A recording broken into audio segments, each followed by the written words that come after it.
Olá, obrigada pela companhia de vocês neste programa de estreia da série Observatório IECine, que pretende abordar vários aspectos da arte cinematográfica aí ao longo dos próximos meses. Este primeiro encontro terá como tema a memória e a história do cinema no Rio Grande do Sul, e acontece justamente na data em que se comemora o Dia Nacional do Patrimônio Histórico. Nossa conversa de hoje se insere em uma vasta programação promovida pela Secretaria de Cultura do Rio Grande do Sul ao longo desse mês de agosto e que vem destacando o patrimônio imaterial do Estado, com um olhar para as muitas manifestações e narrativas da cultura gaúcha. O meu nome é Mônica Canes, eu sou jornalista e sou coordenadora de programação da Cinemateca Paulo Amorim, uma instituição da Secretaria de Cultura do Rio Grande do Sul e ligada ao Instituto Estadual de Cinema. Eu vou conduzir essa conversa de hoje, que conta com a participação do cineasta Zeca Brito, diretor do Instituto Estadual de Cinema, do museólogo Wellington Silva, diretor do Museu de Comunicação Hipólito José da Costa, e também com os professores de cinema e pesquisadores Fátima Leigo Nardelli e Glênio Povas. Todos nós aqui reunidos também integramos o futuro Núcleo de Pesquisa, Informação e Memória do Cinema, ligado ao Instituto Estadual de Cinema. Então, para começar essa nossa conversa, eu passo a palavra para o cineasta Zeca Brito, que vai nos falar do que vamos abordar neste programa e também de qual é a função do Estado na preservação da memória do cinema gaúcho. Zeca, por favor. Boa noite a todos, uma alegria estar aqui com vocês nesse dia 17 de agosto, Dia Estadual do Patrimônio, no mês do patrimônio, mês que estamos comemorando o patrimônio histórico, material e imaterial, toda a diversidade cultural que constitui o patrimônio e a memória do povo gaúcho. Quando nós assumimos o IECine no ano passado, percebemos que havia um caminhar de pesquisa interno, de levantamento de dados, e que isso, de alguma maneira, nos levava a outras instituições que também têm essa preocupação, mas que havia uma necessidade muito grande de se metodologizar, de se estruturar uma base de dados, uma pesquisa que fosse abrangente não só da produção financiada pelo Estado, que é aquela que nós havíamos iniciado um levantamento de dados, como toda a produção histórica do Rio Grande do Sul. E aí surge, em 2019, a necessidade, dentro do Instituto Estadual de Cinema e da Cinemateca Paulo Amorim, da organização de um núcleo, da criação de um núcleo de pesquisa, informação e memória que pudesse, primeiramente, abarcar a produção financiada pelo Estado, naquele nosso primeiro momento, ponto de partida, mas logo que pudesse, sim, abarcar toda a produção histórica e pensar e refletir tudo que foi feito no Rio Grande do Sul em termos de audiovisual e tem sido feito há mais de 100 anos. Eu acho que hoje a gente aqui no ano de 2020, agora em agosto de 2020, diante de todo o cenário internacional que vivemos, de paralisação das atividades cinematográficas, estamos diante de uma pandemia, de um momento histórico muito difícil para a humanidade como um todo e de reinvenção das atividades, dos fazeres simbólicos, é também um momento de revisão, de olhar para o passado e de perceber o que a gente de encontrar as nossas identidades a partir de toda a produção simbólica que foi feita até então. Então, nada mais oportuno do que hoje, nesse contexto, a gente começar a falar de uma maneira mais séria sobre a preservação e sobre aquilo que nos constitui. É um momento em que, em outras instâncias federativas, a discussão sobre a preservação dos acervos cinematográficos também estão acontecendo. Nós vivemos hoje uma situação muito dramática com a Cinemateca brasileira. E então, no âmbito estadual, nós estamos unindo esforços junto com instituições como o Museu da Comunicação Hipólito José da Costa, o Musecom, nosso querido Musecom, e aqui a figura do Wellington, que é uma referência para nós em pesquisa, em museologia, tem muito a nos ensinar, nós que estamos dentro do Instituto Estadual de Cinema, desbravando a ideia de pesquisa histórica, de memória e de patrimônio. Para que isso fosse possível, nós buscamos os maiores pesquisadores do cinema gaúcho, eles que têm sido assim, pessoas que dedicam a vida a isso, com muita paixão, com muito carinho, e que, de maneira voluntária, junto à Cinemateca, têm colaborado com os nossos estagiários, nos ajudando a encontrar metodologias, caminhos, para começar uma pesquisa sólida sobre a cinematografia do Rio Grande do Sul, que possa dar conta de toda a diversidade, de toda a pluralidade, de todas as perspectivas possíveis dentro da ideia de um cinema gaúcho e quantos cinemas gaúchos existem dentro dessa gaveta. Mas a gente está aqui juntos hoje celebrando informalmente esse encontro e buscando formalizar institucionalmente para que para o futuro a gente possa ter essa escrita histórica ali dentro de um caminhar constante, dentro de uma perspectiva do que é prerrogativa do Instituto Estadual de Cinema passar a fazer, que é abarcar a memória, a pesquisa e o patrimônio. E as informações. Então, eu agradeço a oportunidade de estar aqui com vocês e vamos, nesse diálogo, pensar como será possível o melhor caminho para a preservação, para a memória do audiovisual feito no Rio Grande do Sul. Obrigada, Zeca. Então, aproveitando essa deixa, eu gostaria de passar a palavra para o Wellington, né, porque é algo interessante que eu acho que muita gente não sabe, que o Museu de Comunicação Hipólito José da Costa, ele tem um acervo de cinema, ele tem um acervo de audiovisual que remonta lá aos primeiros tempos, né, dessa produção e do cinema. E tem enfim, é um acervo maravilhoso para a gente conhecer e que está lá sob a guarda do Museu Hipólito. E algo muito interessante que eu acho que a gente pode incluir aqui na conversa é que antes da Cinemateca Paulo Amorim existir, né, a Cinemateca Paulo Amorim existe desde 1986, antes disso, todas as programações de cinema promovidas pelo Estado, né, pelos órgãos de cultura do Estado, eram feitas eram iniciativas do Museu de Comunicação, eram lá que ficavam essas programações. Wellington, então, fala para a gente, né, um pouquinho do papel do museu, de como o museu se organiza, né, nesse sentido do audiovisual também, da preservação. Então, bom dia, boa tarde, boa noite, né, para quem estiver nos assistindo nos diversos horários.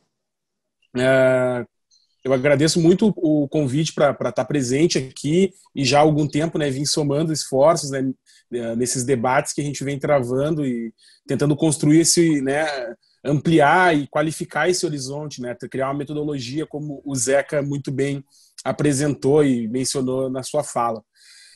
O Museu da Comunicação Hipólito José da Costa, ele ocupa, né, ele representa, né, um papel central dentro da preservação e da memória da comunicação de forma mais ampla, né, no estado do Rio Grande do Sul há bastante tempo, né, uma instituição que tem mais de 40 anos, no próximo mês, né, no mês de setembro, completamos os 46 anos de estrada, mas na verdade, e ele nasce, né, lá na década de 70, justamente como uma iniciativa, né, muito próxima da que a gente está trazendo aqui hoje, né, uma soma de esforços que apontam, né, e direcionam para a necessidade de se preservar, de se resguardar, né, e de se pesquisar a memória da comunicação gaúcha.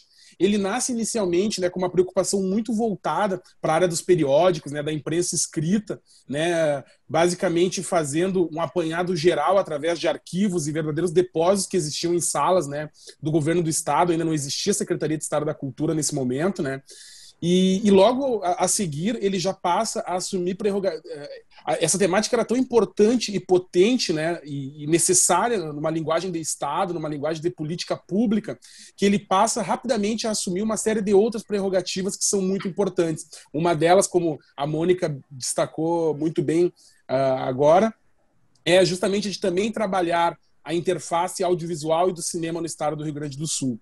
Então isso se materializa, né, tanto na perspectiva da exibição, né, quando ainda não existia a Cinemateca Paulo Amorim, né, e quando ainda outros órgãos da estrutura da Secretaria de Estado ainda não estavam, né, não se faziam presentes, ainda não existiam, e com o tempo, né, foi se dedicando cada vez mais aí para o seu eixo principal, que é a preservação.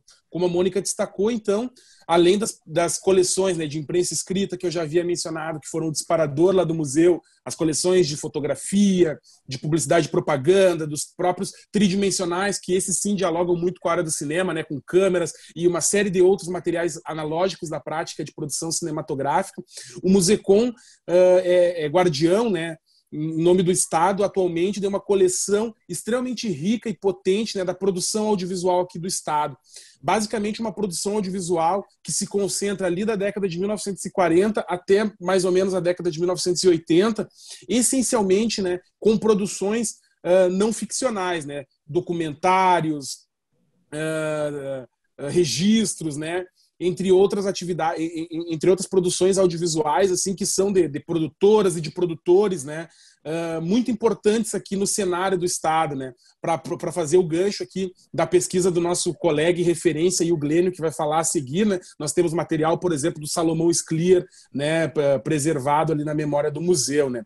Então, assim, o museu, ele ocupa esse espaço, ele tem essa prerrogativa da memória, mas iniciativas como essa, que vem sendo travadas já há algum tempo, né, embora ainda não oficializada, e que agora passa a ter essa oficialidade através deste núcleo, né, que conta com órgãos da Secretaria de Estado, mas também com uma participação fundamental da sociedade civil, através de especialistas e através também de outros olhares, de outras expertises, né, que vêm de outras ocupações que estão pensando, debatendo e vivendo o cinema, são fundamentais para que a gente consiga alcançar esse objetivo, que é cada vez mais ampliar esse olhar, ampliar o olhar para a preservação, para a memória, para a necessidade, né, da gente ter um cuidado com a produção cinematográfica, desde a parte que está mais envolvida lá o IECine, que é com o fomento e a produção, desde a parte da difusão desse conteúdo, que é muita ocupação da Cinemateca Paula Amorim, né, através das curadorias, da seleção, da exibição, né,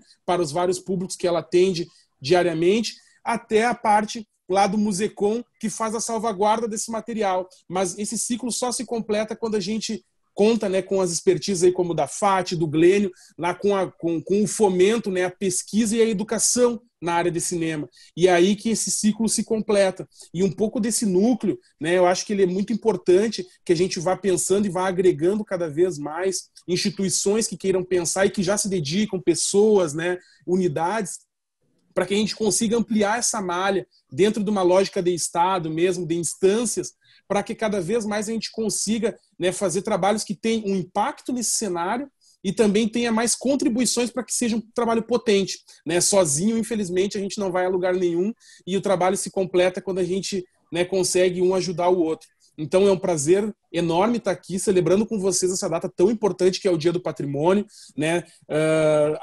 Trabalhando em cima de uma prática que é fundamental e que é referência no Estado, né, que tem assim uma identidade dentro do nosso Estado, que é a prática da produção audiovisual, e muito feliz, né, em colocar o Museu da Comunicação também nesse debate, né, uma instituição também que é de extrema importância. Então agradeço a presença e vamos conversando um pouquinho mais, passar a bola agora para os pesquisadores. E é interessante pensar no cinema como um patrimônio mesmo, né? Então, pensar que o cinema já tem mais de 100 anos e em todo esse tempo quase todo esse tempo ele está se fazendo presente aqui no Rio Grande do Sul, né? Tem manifestações, tem produções, tem documentações. Então, eu queria aproveitar e passar agora a palavra para a Fátima Arley e para o Glênio. A Fátima Arley, eu acho que ela pode nos contextualizar um pouco sobre, né, essa história do cinema, de onde remontam as primeiras produções que a gente tem no Rio Grande do Sul.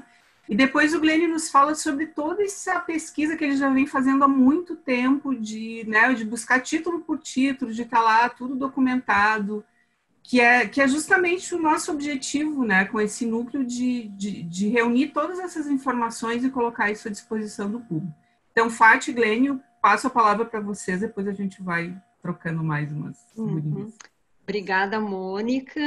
E eu quero começar dizendo da alegria imensa de estar aqui hoje nesse encontro e da alegria imensa de participar do projeto desse núcleo, né? Eu me sinto entre amigos, né? Pessoas que percorreram comigo, que percorrem caminhos diversos, né?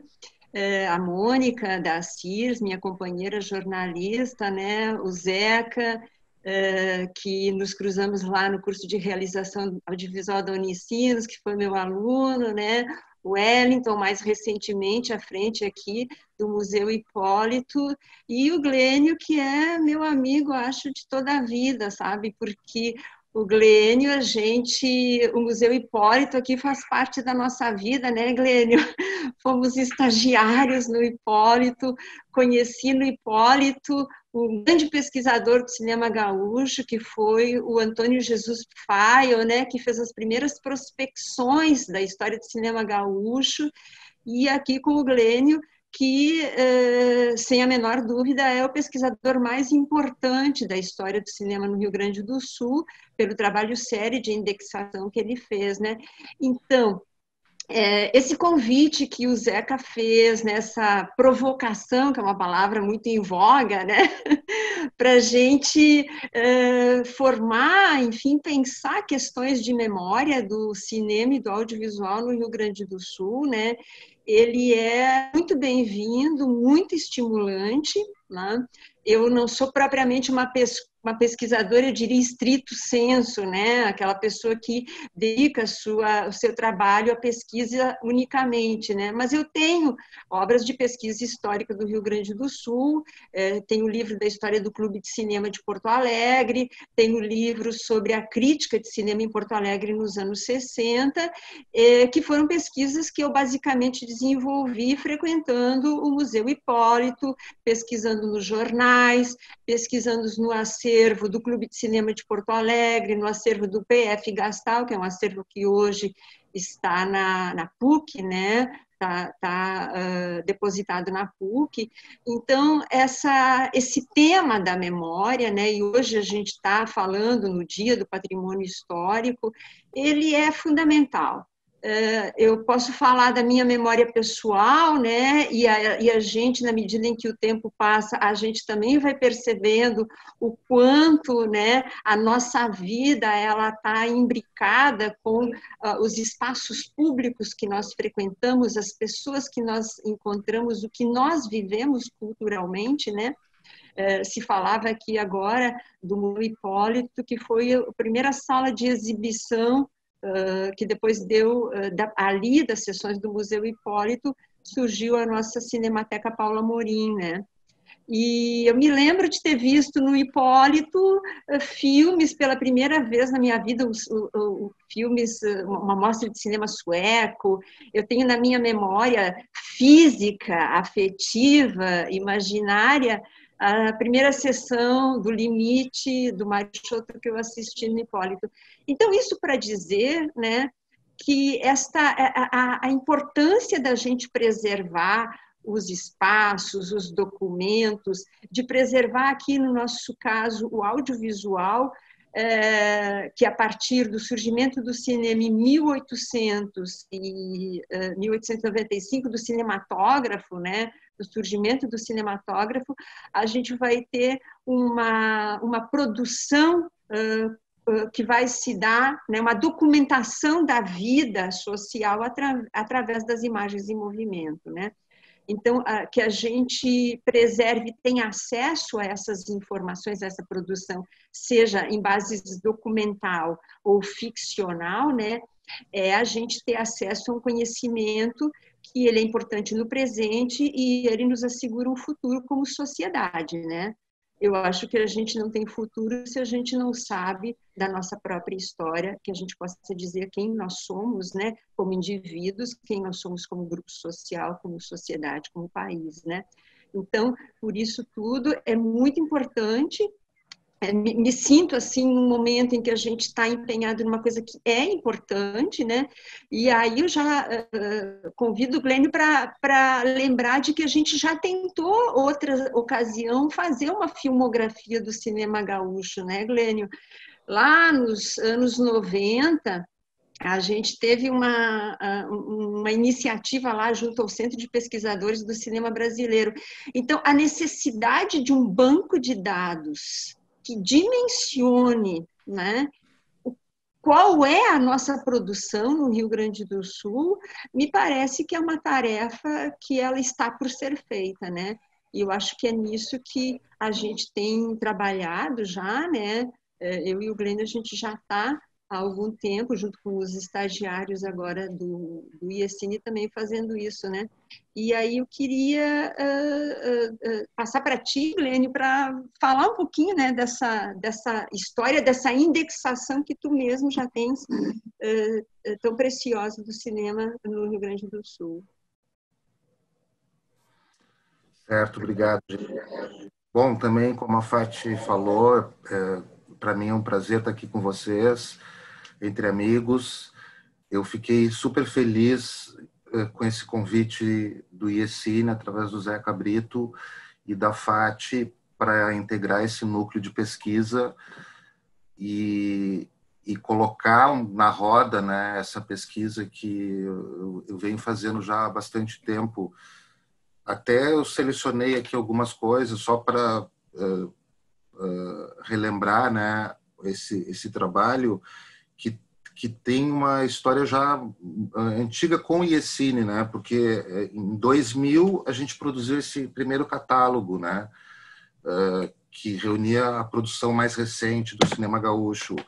E depois, na sequência, a gente produziu esses outros 2 catálogos, né, que reúne a produção de 2000 até 2008. Bom, esse trabalho também tinha já iniciado com o meu doutorado, onde eu tinha proposto fazer um levantamento da produção audiovisual do Rio Grande do Sul, desde o início até a década de 50, né, que então resultou nesse trabalho. Então, é uma atividade que eu venho fazendo já há muito tempo, né? Reunindo essas informações, e estar no núcleo significa finalmente, né, disponibilizar esse material, e a gente vem fazendo um trabalho agora de formatação, né, de como disponibilizar essas informações, né, num portal que a gente pretende lançar provavelmente no ano que vem, e a gente vem trabalhando isso junto também com o Gibasis Brasil, que acho que é importante mencionar aqui, que faz parte já desse núcleo inicial de pesquisa. A gente tem se reunido com bastante frequência, tentando organizar e pensar cada um dos campos que envolvem a indexação de um filme, um trabalho que a gente julga bastante completo, né, com muita verificação de dados, né? A gente está fazendo um trabalho muito minucioso, contando com a ajuda dos nossos estagiários, que estão fazendo um trabalho também bastante significativo, que é tirar os créditos, as informações que estão nos próprios filmes, né? A gente está fazendo um trabalho usando as fontes primárias, que são os filmes, né? Porque, felizmente, a nossa produção audiovisual ela está bastante preservada, né? Com exceção, claro, dos primórdios, do período do cinema silencioso, onde pouca coisa se preservou, mas no que se refere à produção do cinema sonoro, felizmente a nossa produção ela está bastante preservada. Claro, como não é uma produção também muito grande, né? Ela claro, atualmente sim, né? Dos anos 2000 para cá a gente tem uma produção muito crescente e estável, enfim, né, bastante volumosa, mais no que se refere aos longas-metragens, né, porque essa produção ela sempre foi mais irregular até um certo período. Então, assim, está sendo muito gratificante participar desse trabalho, né, e a gente está muito ansioso assim também para que isso logo venha a público, enfim, vai demorar mais um pouquinho, mas está chegando lá. Então, acho que para começo de conversa, eu também só aproveitar a deixa da Fati, que lembrou do nosso encontro, né, e que foi no Hipólito, né, a primeira vez que a gente se conheceu foi no Museu Hipólito, e eu trabalhei lá como estagiário 2 anos praticamente, porque eu consegui renovar meu contrato de estágio, E foi um lugar assim muito especial na minha vida, porque eu adorava trabalhar lá, tanto isso que acabei ficando, né, muito mais tempo do que era possível. E até hoje tenho grandes amigos que eu conheci lá no Museu Hipólito nessa época, tipo Francisco Rudiger, a Deia, são pessoas que eu até hoje cruzo. E depois, com a minha pesquisa sobre o Salomão Scliar, como o Wellington lembrou também, foi um lugar assim muito especial, porque o acervo do Salomão está todo depositado no Hipólito. Então foi um lugar assim que eu frequentei muito. Inclusive a gente organizou depois uma exposição sobre o Salomão Scliar no Hipólito. Então assim está sendo muito legal esse encontro aqui, né? Tem uma relação muito afetiva assim com a história do museu. Eu acho que quem está acompanhando essa nossa conversa, que de repente não conhece tão bem esse universo do cinema, ficaria curioso em saber qual foi o primeiro filme feito no Rio Grande do Sul. Fati, Glênio, quem é que pode contar um pouco essa história para a gente? Que filme é esse? Ainda existe? Né? Eu acho que era interessante a gente, já que a gente está falando de patrimônio material, acho que era interessante a gente trazer esse... Antes do Glênio falar, né, vou deixar para ele falar ali sobre o primeiro filme, eu queria falar sobre a exibição do cinematógrafo em Porto Alegre, né? Isso. Porque a gente está falando, a gente vai trabalhar muito com a indexação, né? Está trabalhando com a indexação dos filmes produzidos, né? Mas o cinema é todo um circuito, né, que envolve a exibição dos filmes, envolve inclusive a dimensão econômica, né, do audiovisual, né, o Zeca depois até pode tocar nisso, o significado econômico do audiovisual, mas a nossa primeira sessão em Porto Alegre, ela aconteceu apenas 4 meses depois da primeira sessão que foi no Rio de Janeiro, né, que no Rio de Janeiro foi em 8 de julho de 1896, e no Rio foi a primeira sessão do cinematógrafo na América Latina, né? E 4 meses depois já chegou em Porto Alegre, ou seja, Porto Alegre era uma cidade em desenvolvimento, né? Naquela virada do século, início do século XX, né? Nessa cidade que está se expandindo, né? Que está em franco desenvolvimento, a gente tem a chegada desse espetáculo. Porto Alegre já frequentava, né, um roteiro de espetáculos itinerantes, de espetáculos de luzes, enfim, né, todo aquele tipo de instrumentos que anteciparam o cinematógrafo. E a gente já vai ter também a primeira sala de cinema muito cedo, em 1908, a primeira sala fixa. O que significa falar em sala fixa, né? É a sala, né? Foi a sala Recreio Ideal, é o lugar em que então se instala o negócio do cinema, deixa de ser itinerante, ele passa a ser fixo, né? E essa sala, a sala Recreio Ideal, que foi aberta na Rua Praia, ela depois foi adquirida pelo Eduardo Hirtz, que dá nome a uma das nossas salas, né, da Cinemateca Paulo Amorim, a sala Eduardo Hirtz, em homenagem, então, a esse primeiro exibidor, que também a sua história vai estar ligada à produção cinematográfica, né, produção de cinema no Rio Grande do Sul. E aí passo para o Glênio, para ele falar mais um pouquinho sobre essa realização, quando daí começam a se realizar filmes do Rio Grande do Sul. Então, tu falou, né, tem esse período da itinerância no início do cinema, e as primeiras produções que a gente tem registro aqui no estado são de um exibidor ambulante, né, de um exibidor itinerante. Era um italiano que chegou no Brasil e começou a apresentar esse aparelho que ele tinha, não era um cinematógrafo, era um bioscópio, né, um bioscópio inglês. E ele começou a apresentar esse bioscópio lá em cima, né, no Aracaju, se não me engano, ou até mais para cima. Agora não tenho os dados aqui. Mas ele começou a fazer essa viagem, né, que ele começou lá na ponta do país e veio descendo, né, e ele, principalmente nas capitais, ele se apresentava, ele tinha um repertório de filmes europeus, né? Só que esse aparelho que ele tinha também permitia que ele filmasse. Então, ele chegava nas cidades, nas capitais, fazia a sua divulgação, ele ia nos jornais, e ele também, geralmente, ele anunciava que ele ia fazer uma filmagem na cidade, né?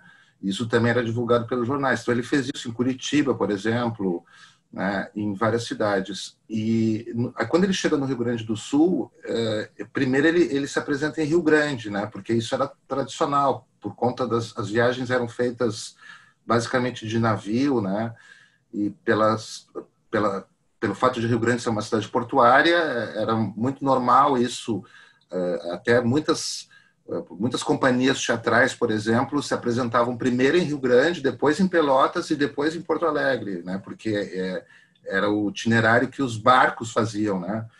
Então, o Felipe, ele chega primeiro em Rio Grande, né? E lá ele propõe, então, ele anuncia também, ele faz um filme que é em 1904, né? Quando o Pinheiro Machado, então senador, chega, vai fazer uma visita em Rio Grande e ele está lá, né, coincide, então ele faz essa filmagem do senador Pinheiro Machado em Rio Grande. E alguns dias depois ele exibe esse filme na cidade, com grande sucesso, um filme curto, né? Provavelmente devia ter uns 4 minutos, 5 minutos, a gente não sabe, porque esses filmes não existem mais, né? Eles se perderam. E aí depois de Rio Grande ele vai para Pelotas, em Pelotas ele também faz um filme, né? E finalmente depois ele chega em Porto Alegre, onde ele também faz mais um registro. Então esses são os primeiros registros que a gente tem documentado através da imprensa, né? Na pesquisa que a gente faz lá nos jornais do Museu Hipólito, porque os jornais são a nossa fonte principal, né, para esse período do cinema. Como a gente não tem mais os filmes, a maioria se perdeu, então o jornal é a nossa fonte mais segura e mais próxima, digamos, né, daquele período. Então os primeiros filmes que a gente tem registro são esses. Agora, só para finalizar essa parte, é que o Rio Grande do Sul ele possui, né, ele resgatou, enfim, preservou o filme de ficção mais antigo preservado do Brasil, que é Os Óculos do Vovô, né, que já é um filme da produção de Pelotas, né, da Fábrica Guarani, é um fragmento também, era um curta-metragem, a gente hoje tem 4 minutos, mais ou menos, desse filme. Ele foi justamente localizado pelo Antônio Jesus Pfeil, né, nos anos 70, e esse filme, então, foi encaminhado para a Cinemateca Brasileira, foi restaurado e tal, e hoje esse filme é considerado o filme mais antigo de ficção preservado no Brasil. Não quer dizer que seja o primeiro filme de ficção produzido no Brasil, mas é o mais antigo preservado, né? E a gente também tem uma produção, como a Fati lembrou, do Eduardo Hirtz, né, que ele filmou em Santa Maria, com a cerimônia de inauguração da Catedral de Santa Maria, não, de inauguração, de sagração da Catedral de Santa Maria. Esse filme eu tive a sorte de localizar ele no acervo da Leopold Som. É uma produção filmada em 1909 e que foi depois exibida no ano seguinte, 1910. Esse filme é um dos filmes mais antigos preservados do Brasil também, e é um pequeno fragmento também de cerca de 3 minutos, 4 minutos, produzido pelo Eduardo Hirtz, né? Então isso é muito legal, a gente tem esse material hoje preservado, né? Esse fragmento, e que dá nome à nossa sala.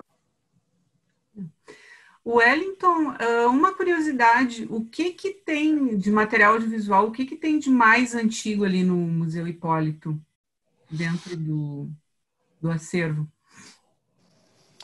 Assim, Mônica, eu agora não teria o título para te precisar, tá? Mas assim, os primeiros registros que a gente tem de maneira mais geral são da década de 1940. A própria Leopold Som, que o Glênio citou agora, nós temos alguma produção que está ali. Nós temos também, assim, datado desse período, né, muito material que acaba se tornando importante, porque também acaba dialogando com o período de transformação do meio urbano aqui em Porto Alegre, né? Um pouco assim, muito daquele da transição assim do perfil urbano, né, a ampliação assim das cidades, né, do próprio litoral gaúcho também, a evolução, né, a partir digamos assim, do ideal do progresso, entre aspas, né, com a chegada das grandes construções. Então, assim, esses seriam os registros assim que eu tenho assim de cabeça, que são os mais relevantes ali e que são também acabam sendo, né, os mais procurados aí na perspectiva da pesquisa, para quem nos procura, para saber como é que estão, né, para, enfim, observar esse material. E o Zeca, teu microfone está fechado. Eu faço um destaque, Wellington, que eu, como realizador, pude contar muito também com o acervo do Museu Hipólito, quando eu quis investigar os anos 60. Imagino que deve ter outras épocas também, um vasto acervo, mas os anos 60 tem um acervo muito rico tanto de jornais quanto de películas, né? De películas preservadas. E também tem um trabalho muito interessante que vocês fizeram nos últimos anos, Wellington, que seria interessante tu falar, de digitalização de alguns desses materiais e projetos de digitalização de mais coisas que estão em andamento, né? Sempre com essa perspectiva de busca de recursos, porque é muito caro, né, esse custeio da digitalização de películas antigas e a preservação. Queria que tu falasse um pouquinho. Claro. Então, acho que o Zeca tocou bem, num elemento assim que é bem importante, né, que a gente já debateu aqui também daí, internamente em outras ocasiões aqui entre nós aqui, né, a preservação digital, né, de forma mais geral, ela é algo assim que tem chego assim a galope, por assim dizer, dentro da perspectiva museal, né? Então, os museus têm se debruçado muito atualmente, né, e debatido muito a perspectiva, né, do âmbito de digitalizar seus acervos, principalmente para ter uma nova interface hoje que é muito importante de relação com os públicos, onde as pessoas conseguem acessar mais facilmente, né, conseguem acessar de várias localidades. A gente que com o atual advento que a gente está atravessando, né, da pandemia do coronavírus, acho que isso acaba ainda criando uma urgência ainda maior, né, essa necessidade de a gente conseguir acessar as coisas de vários lugares, mas para além do âmbito da interface, né, a gente tem um dilema muito, muito grande, assim, muito central, que é o âmbito da preservação, né, que é esses documentos estarem em um ambiente digital, mas eles estarem preservados, né, que não seja algo que simplesmente está com uma outra interface, mas que pode facilmente se perder através da formatação de um HD, de um computador, né, da própria obsolescência, né, de algum desses materiais que a gente sabe que na perspectiva digital, né, essa obsolescência é muito rápida, tem objetos, né, tem periféricos e próprios softwares, hardwares que a gente utilizava 10 anos atrás e que hoje já não tem mais compatibilidade, né, com nada.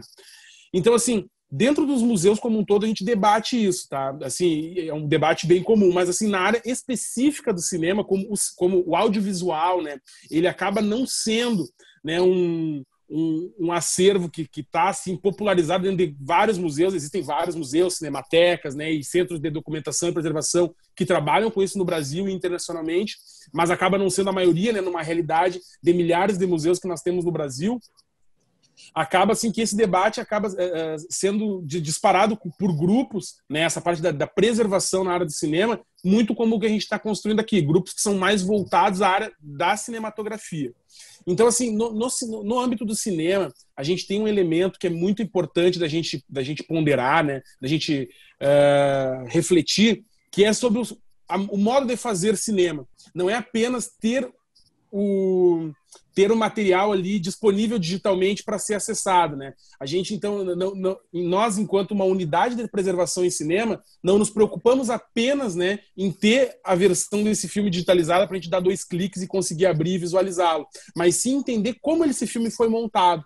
E aí, no Musecom, né, nós temos que corresponde integralmente ao acervo que está ali preservado, né? Nós temos as formas analógicas de produção de cinema, né? Que hoje, embora a gente tenha a produção digital de cinema também, né, e muitos recursos digitais sendo inseridos no cinema, assim, até vocês podem falar melhor do que eu, mas assim, a gente sabe que a prática analógica ainda, né, ela está presente em muitas formas do fazer cinema. Na França, assim, eu andei lendo um pouco sobre isso, se tem inclusive esse debate muito grande dentro do fomento à política pública, que a geração, né, a produção audiovisual, ela não esteja atrelada, né, quando se vence um edital, quando se produz um audiovisual, não seja só que se entregue a versão digital desse filme, mas sim que se consiga ter os rolos desses filmes para poder fazer também a preservação desse saber fazer, desse modo de operar dentro do âmbito do cinema. Então, Wellington, acho que para esclarecer para o público, às vezes pode parecer uma contradição, né? Mas o suporte película ainda é mais seguro do que todos os outros que foram inventados. Passa o tempo e a gente vê a desatualização das tecnologias e como tu disse, se perde, né, a maneira de acessar aquele arquivo como ele foi digitalizado. Ainda a maneira mais segura é o suporte físico, né? Isso é uma contradição do tempo contemporâneo. Né? Por uma coisa contraditória, até vou até interferir aqui, porque hoje a gente vive num sentimento de que todo o acesso é muito fácil, muito simples, né? Mas basta mudar um código de acesso que aquela informação fica inacessível. Na verdade, basta uma pequena vírgula num acesso a um arquivo, um documento, ele se torna inacessível. Então, é uma falsa ideia, né, de que essa acessibilidade ela se dá permanentemente, né? Claro. Não, e um elemento central nessa questão também, que é um caso que nós vivemos e discutimos também aqui já no grupo, né, que para citar ali o próprio exemplo de um dos longas que é extremamente representativo aqui para o Rio Grande do Sul, que é o Vento Norte, né, que também, assim, essa perspectiva da película, ela nos permite, né, justamente a produção, né, enquanto um formato original, que a gente costuma chamar no âmbito da museologia e da memória, né, como matriz, né, esse filme produzido em película como uma matriz, ele nos possibilita a construção de materiais derivados que podem ser, aí sim, adaptados para inúmeros suportes que estão conectados com hoje, como é o formato digital, mas também nos dá um lastro muito grande para produzir os materiais para o amanhã. Então, quando a gente fala em preservação em cinema, a gente tem que pensar em toda essa cadeia. Na preservação da película, na geração de derivadas, né, a partir de formatos, esse sim, hoje, né, extremamente em voga, o formato digital, para a gente poder ter esse âmbito da reprodutibilidade, né, em vários contextos, mas a gente tem que sempre estar pensando no lá e o aqui, o que acaba tornando o processo de preservação na área do audiovisual, assim, um dos mais caros, falando financeiramente da coisa, e também extremamente complexos, porque são uma série de debates que tem que ser travados quando a gente vai, ou assim, né, adaptar uma derivada a partir de uma matriz analógica, quando a gente vai, né, justamente fazer um processo de restauração em alguma película que já é mais antiga e já está mais avariada pela ação do tempo, ação da deterioração, né, e o suporte desses formatos analógicos também são extremamente complexos, porque por conta da composição deles, seja através do acetato, do nitrato, aí um pouco mais antigo, né, eles têm pela própria estrutura de rolo, né, e de rodagem que ele tem na sua estrutura física ali, ele impõe uma série de fatores que acabam naturalmente degradando esse suporte. Então ele é um suporte, ele é como se fosse assim um incenso que a gente tem na nossa casa. Ele é produzido e quanto mais ele é utilizado, mais ele vai morrendo naturalmente, né? Ele vai se desgastando. Então esse é o processo natural. Então a gente tem que sempre buscar esse meio termo.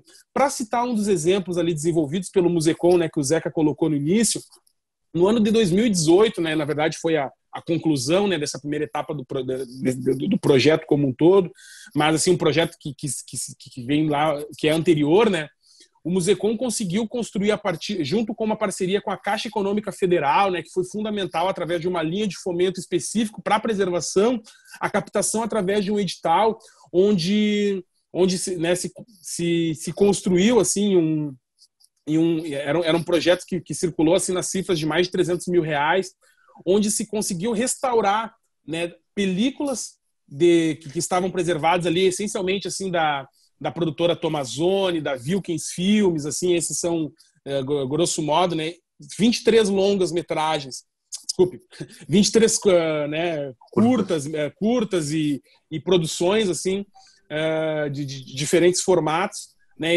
todas essencialmente não ficcionais. Então a gente construiu esse processo, né, e também foram restaurados na ocasião materiais, né, que são os que correspondem ali no Musecom, né, a coleção tridimensional, mas que dialogavam com a área do cinema, que eram esses equipamentos da produção analógica em cinema, tanto as mesas de mixagem de som, né, equipamentos para animação, câmeras. Então tudo isso foi restaurado, tanto as películas quanto os equipamentos, As películas, a partir dessa restauração, também sofrerão um processo de editoração, de compilação e conversão para esse formato digital. Então, esse material hoje está disponível, né? Ele está convertido digitalmente. E, inclusive, faço uma menção aqui que agora, no mês de setembro, né, a gente vai estar lançando no Musecom um repositório digital de acervos. Então, a gente vai ter, né, isso disponível também através do site do museu, onde as pessoas vão poder acessar e ver esses filmes, né, acompanhar, né, esse material reproduzido digitalmente com uma série de conteúdos, de metadados, né, que vão dimensionar um pouco melhor esses filmes no tempo, espaço, na produção cinematográfica gaúcha. Os analógicos, por sua vez, né, que são os equipamentos, eles foram utilizados e hoje, né, infelizmente, hoje estamos fechados ao público por conta da Covid, né, mas eles estão na nossa exposição de longa duração lá no museu, que se chama, né, Do Fotograma ao Cinema. Então, assim, a gente fazendo um pouco, né, essa exposição, assim, ela tem um pouco da proposta de trazer, assim, né, esses equipamentos e essa prática de produção em cinema analógico. Então, o que eu queria destacar, eu queria puxar, Wellington, destacar um aspecto aqui, né, para quem está nos ouvindo, nos acompanhando, que existem duas dimensões, né, quando a gente pensa na memória. Existe uma memória dos acervos, que ela é passiva, enfim, elas estão lá depositadas no museu, né, e existe outra dimensão, que é a dimensão ativa, né, e a atuação do núcleo aqui do IECine, né, Zeca e Glênio, ele vai ter muito esse aspecto de colocar uma informação à disposição do público, né? Então, a gente tem um trabalho super importante, né, que eu acho que aqui, dentro do âmbito do Estado, o museu faz, que é a matéria-prima, a preservação do filme, né? Mas tem um outro aspecto importante, que é o acesso à informação sobre esses filmes. Então, esse nosso propósito de construir uma filmografia, né, que ela tenha, nós somos ambiciosos, né, Glênio? Ela vai ser completa e ela vai ser consolidada. Por quê? A gente vive hoje uma dispersão muito grande de informação através dessa maravilha que é a internet, né? Parece que tudo está à disposição, basta um clique, né? E a gente tem acesso a um maravilhoso mundo de informações. Mas isso também faz com que a gente tenha um sentimento de uma certa angústia sobre a validade desta informação, né? Se ela é fidedigna, se ela é certa, se não há falsidade nessa informação, né? Isso é um problema. E para a gente dimensionar, né? No nosso caso aqui, qual é a dimensão do cinema do Rio Grande do Sul em termos do volume da sua produção, da sua história, né? Quantos filmes foram realizados? Tu falaste, Wellington, das mudanças nos processos técnicos de realização. Nós já estamos nos confrontando com isso, né, Glênio, na pesquisa, de perceber que, contemporaneamente, a gente, quando fala em cinema, pensa em longa-metragem 35 milímetros, né? É o filé que vai para a sala comercial de cinema. Gente, o audiovisual tem... A gente já dá, não falando em cinema agora, né? Já usando uma terminologia que dá conta de uma transformação tecnológica, né? O cinema como um sistema que utiliza a base analógica e que utiliza um circuito de exibição, né, das salas, enfim, constituídas. O audiovisual como uma forma de captação, distribuição e em outras formas, né? Então, a gente já percebe que tem uma riqueza da produção de cinema no Rio Grande do Sul a partir do audiovisual, que ela se expressa em muitas formas além dos filmes exibidos, do modelo longa-metragem 35 milímetros para a sala de cinema, né? Tem um elemento, Fati, que eu gostaria de comentar, assim, que é bem importante, que eu acho que também dialoga com aquilo que eu trouxe lá no início, né? Que a gente tem que entender, assim, que essas dimensões, elas são como se fosse uma malha que vai se complementando, porque nós temos, assim, no museu, existe, mesmo dentro do museu, que é uma instituição bem específica, né, que vai atuar em conjunto com outras várias, né, dentro dessa malha do audiovisual, mas propriamente dentro do cinema, nós temos assim 3 pilares muito bem estabelecidos, né, dentro da teoria museológica, que seria a preservação, a pesquisa e a comunicação. Então, assim, né, que seriam esse tripé, assim, que através de várias atividades que funcionam, não compartimentadas como disciplinas, né, claro, sempre interagindo com esse tripé, mas que vão buscar, né, dar conta de responder essas 3 perguntas, diríamos assim, esses 3 compromissos do museu para com a sociedade, né? No Musecom, a gente, né, pode, ao olhar o audiovisual, a gente, olhando a nossa realidade muito em específico, né, o que a gente enxerga? Que o museu teve diversas vezes, né, algumas iniciativas em algum segmento, em algum outro segmento, mas que assim, a sua função base, a sua função primordial é a guarda desse material, né? Como a gente chama lá, né? Dos acervos, né? Das informações intrínsecas mesmo, né? Do rolo de filme, né? Dessa produção. Então, assim, como a gente discutiu propriamente também aí nas questões aqui referentes ao núcleo, né? O quanto essas informações e essas plataformas, elas vêm a se complementar, como tu bem colocas. Porque isso fica assim, vai ficar materializado para o público, porque logo também a base do núcleo que vai estar disponível, né? A gente já está trabalhando e pensando nisso, né? Claro que é um trabalho extremamente complexo, mas a pesquisa já está, né? Tem muito fôlego aí com o Glênio, com a FAT, e o núcleo agora vem para tornar isso operacional, né? Através dessa interface também, né? Uma das nossas prerrogativas, mas vai ficar evidente, assim, o quanto, né? Esse arcabouço informacional que tu menciona, através dessa linguagem mesmo que é de cinematografia, ela se distingue, mas também se complementa com um trabalho que o museu faz lá, que é muito de formiguinha, no sentido mais intrínseco do objeto, de pensar assim, aqueles metadados, uma estrutura, pensando aquilo como um acervo e não, claro que, ou entendendo como uma produção artística, uma produção audiovisual, uma produção potente, mas também o entendendo como um artefato que tem um registro no tempo e na história, né? Para além do conteúdo e dessas informações mais... Eu acho que sim, mas eu queria que o Glênio mostrasse aí coisas maravilhosas que ele tem no acervo dele. Acho que isso é bem importante para o trabalho que a gente está fazendo, né? Eu acho que a participação do Musecom dentro do núcleo, ela é essencial, obviamente, isso aí, né? O Zeca e a Mônica vão concordar comigo, né? Mas o Glênio tem um acervo e uma base de informações que é resultado enfim, de toda a vida dele de pesquisador voltado para o cinema gaúcho, né? E eu acho que o Glênio está trazendo muitas coisas bem importantes para essa coleta de informações. Glênio, eu queria te ouvir assim, já até sobre as coisas que a gente já tem desenvolvido. Antes a gente comentava ali, imagina a quantidade de tesouros que tem nessa estante do Glênio ali atrás, né? Belo material ali. O Glênio não precisa fazer um cenário fake de livros, né, para lives na internet.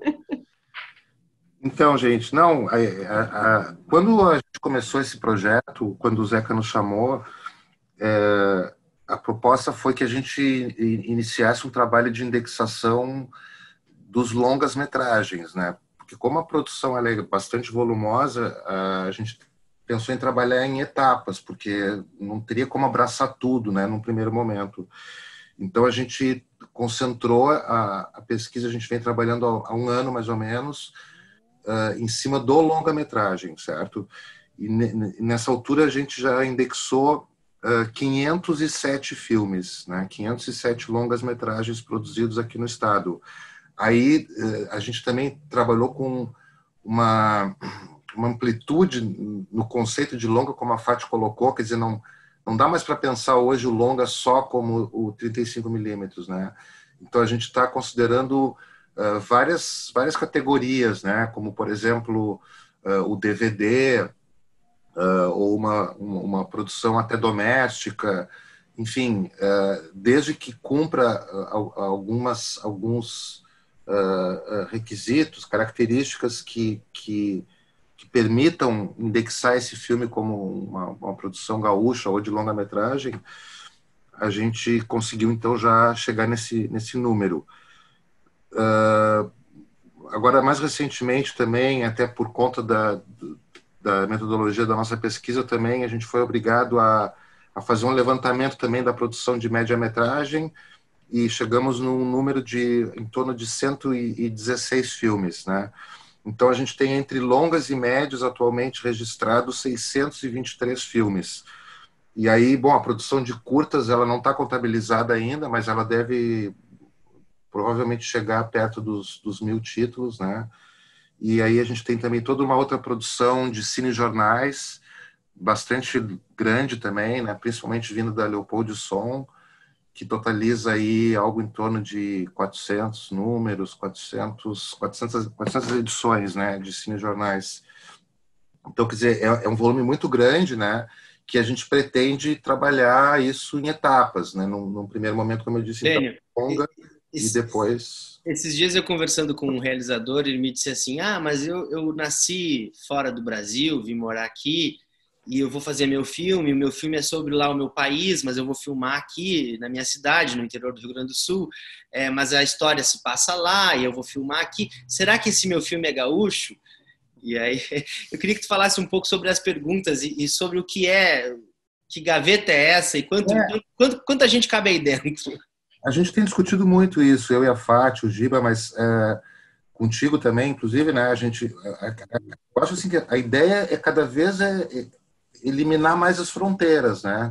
Porque o que a gente pensa assim a primeira questão que sei lá, que a gente trabalhou é assim, quais são os filmes que interessam para a cultura gaúcha, né? Eu acho que é mais isso do que propriamente esse filme é gaúcho ou não é. Quer dizer, de repente tem um documentário sobre o Caio Fernando Abreu, que foi feito por um diretor do Rio de Janeiro. Bom, mas o Caio, interessa para nós esse filme, porque é um filme sobre o Caio Fernando Abreu, que é um escritor daqui, enfim, tem toda uma relação com o Estado. Então, esse filme vai fazer parte ou não vai fazer? Provavelmente sim.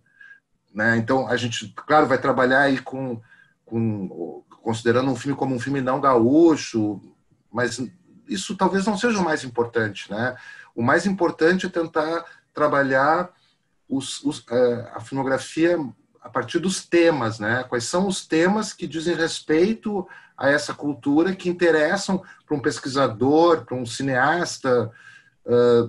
Então, a ideia é um pouco essa, é fazer um... É importante dizer, Glenn, que quando a gente fala gaúcho, não é no sentido folclórico, é no sentido de pertencimento de um território, né? Isso, não é numa imagem cristalizada de um gaúcho, sim. Não, é uma designação, né? Que designa esse território, esse espaço, né?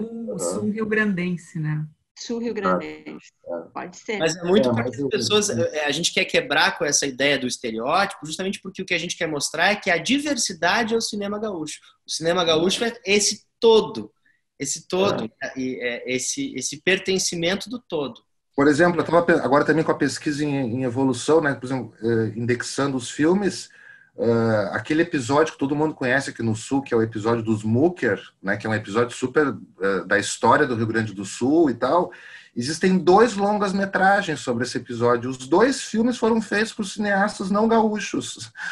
Né? O primeiro é Os Mooker, do Bodansky, do Wolfgauer, e depois, mais recentemente, A Paixão de Jacobina, do Fábio Barreto. Quer dizer, são 2 filmes não gaúchos, mas que vieram para cá, produzidos aqui, com equipe daqui, com financiamento, com apoio local. Quer dizer, não interessa exatamente dizer assim, esse filme é gaúcho ou não é, mas é um filme que interessa para a cultura gaúcha, porque afinal, se tu quiser fazer uma pesquisa sobre os Mooker, tu vai acabar vendo esses filmes, né? Porque é um material de apoio, enfim, mesmo que sejam ficções, né? Sim, aí entra no aspecto da discussão, né, que ele não é só um aspecto do conteúdo cultural, né, mas ele é também a dimensão econômica. Então, na medida em que uma realização, mesmo de um diretor não nascido no Rio Grande do Sul, ou não morador no Rio Grande do Sul, mas se viabiliza uma produção aqui no Rio Grande do Sul, com participação de produtoras daqui, com profissionais, né, do audiovisual daqui, a gente também tem essa dimensão, né, que eu acho que, do ponto de vista das políticas públicas para o audiovisual, é importante o conhecimento disto, né, como Estado, mas também como sociedade civil. O que é que o audiovisual mexe, mobiliza, né, no campo econômico, não só no campo cultural. Essa dissociação que às vezes se faz, né, entre cultura e economia, ela não é possível a gente pensar integralmente o significado da cultura como se fosse um valor que a gente pode dispensar, a gente dispensa, não, porque a dimensão econômica ela é necessária para a vida, ou seja, é preciso que nós tenhamos meios econômicos de subsistência como indivíduos e como sociedade. E a produção cultural, ela faz parte desses elementos indispensáveis à vida, né?